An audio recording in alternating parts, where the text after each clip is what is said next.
एक रोबोट को मंगल ग्रह पर छोड़ दिया गया था। इंसानों द्वारा बचाए जाने के लिए उसके पास लगातार खजाने की तलाश करने के अलावा कोई रास्ता नहीं था, लेकिन उसकी किस्मत बहुत खराब थी। उसे सिर्फ बेकार चीजें ही मिल रही थीं। तभी रोबोट ने पास में एक अनमोल खजाने का संकेत पाया। अगर वह उसे खोज लेता तो इंसान निश्चित रूप से उसे घर ले जाने आते।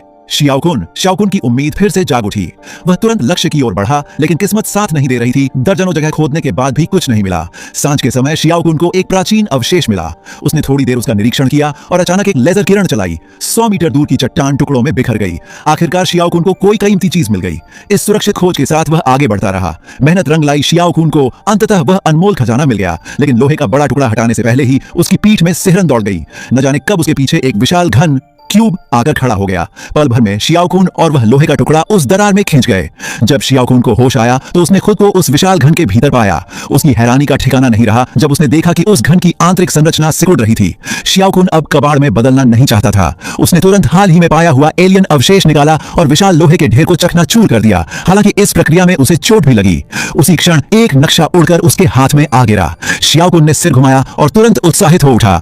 यह एक एलियन खजाने का नक्शा था, लेकिन क्या यह एक जाल था या घर लौटने का टिकट? शाओकुन को इसका कोई पता नहीं था। वह सिर्फ जोखिम उठाकर आगे बढ़ सकता था और अपने पुराने साथी बड़े लोहे के ड्रिल पर भरोसा करके अपना भविष्य हासिल करने की कोशिश कर सकता था।